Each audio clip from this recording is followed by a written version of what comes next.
मीरपुर नाम के शहर में तेजस अपनी पत्नी नीरू के साथ रहता था। पति पत्नी दोनों ही नौकरी करते थे। एक दिन तेजस गांव अपनी माँ के पास फोन करता है। हेलो, प्रणाम माँ। जीते रहो माँ, तुम दादी बनने वाली हो हैं? अरे वाह, ठीक है बेटा, मैं कल ही आती हूँ। जब माँ जी शहर पहुंची तो बेटे बहू ने बहुत अच्छे से स्वागत किया। लीजिए माँ जी चाय। अरे गर्मा गर्म पकोड़े ले आओ माँ के लिए।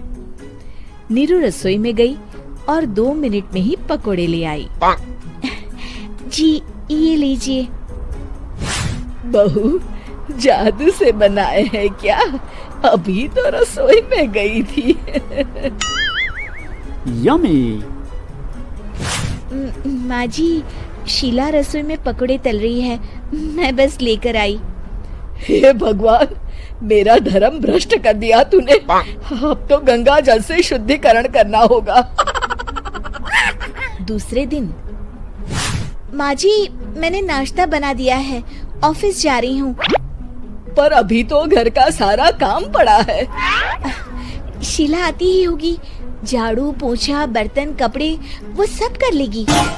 हमारे जमाने में घर का सारा काम हम ही करते थे। जी माँ जी, आप बहुत होशियार हैं, मैं घर ऑफिस दोनों नहीं संभाल पाती। तो जरूरत क्या है घर से बाहर जाकर चाकरी करने की? वैसे भी घर का काम खुद करने से घर में बरकत आती है, समझी? पर माँ जी। पर वर कुछ नहीं, इस महीने की पगार मिले फिर ऑफिस बंद। हाँ। रात को नीरू तेजस से कहती है, सुनिए जी, माँ जी बोल रही थी कि मैं नौकरी छोड़ दूं। वैसे ठीक ही तो है, अभी तुम्हें आराम की जरूरत है। फिर भी आराम कहाँ, शीला को छुड़ाने के लिए बोल रही थी। तो अब 24 घंटे में इतना काम तो कर ही सकती हो। पर जॉब पसंद है मुझे, घर पर मन नहीं लगेगा। अगले दिन जब दोनों ऑफिस के लिए निकल रहे थे, मेरी तो कोई कीमत ही नहीं है इस घर में। माँ जी, आजकल महंगाई बहुत है, रहन सहन भी बदल गया है, दोनों नौकरी करते हैं तभी ठीक रहता है। अच्छा, तू कहना क्या चाहती है? मेरा बेटा तुझे बिठा के खिला नहीं सकता? तू ही इस घर का खर्च चला रही है, हैं? नहीं माँ जी, मेरा वो मतलब नहीं था। मतलब खूब समझती हूँ, ये बाल धूप में सफेद नहीं किए मैंने। हाँ। अब तो ये रोज का काम हो गया था। तेजस भी रोज की झिकझिक से परेशान हो गया था। एक दिन उसने कहा, नीरू, वैसे भी तुम्हें मैटरनिटी लीव मिलने वाली है, तो अभी से ही छुट्टी ले लो। पर क्या, मेरी सैलरी अच्छी खासी है। आखिर नीरू ने रिजाइन कर दिया। जब बच्चा हुआ तो घर में सब बहुत खुश हुए। कुछ दिनों बाद तेजस फाइल देख रहा था। क्या हुआ तेजस, कुछ परेशान लग रहे हो? अब हाँ, वो हमारी जितनी सेविंग्स थी वो तो हॉस्पिटल में और छठी के फंक्शन में खत्म हो गई है नीरू। और अभी वैसे मंदी चल रही है तो मैं बोल रही थी कल मुन्ना को हेपेटाइटिस का टीका लगवाना है। नीरू, क्या पोस्टपोन नहीं कर सकते? नहीं जी, बिल्कुल नहीं।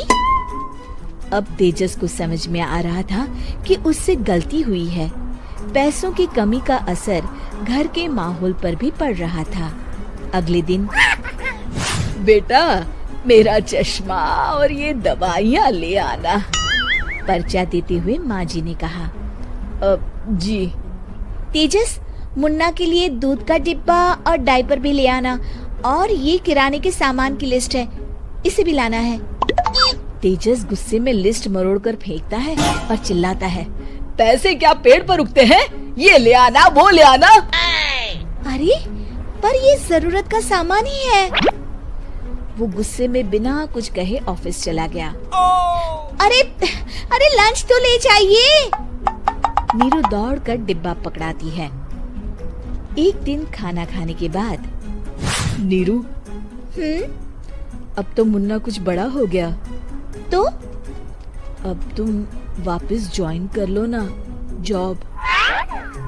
पर इस रिसेशन में जॉब मिलना बहुत मुश्किल है। ट्राई तो करो। फिर मुन्ना?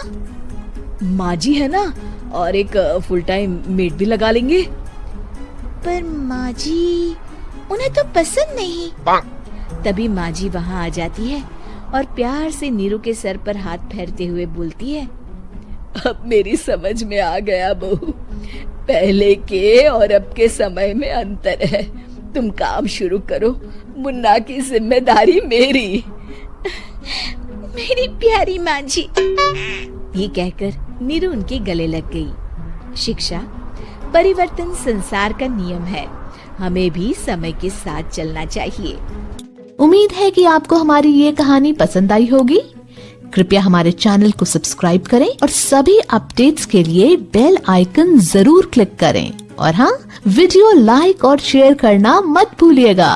Bye bye.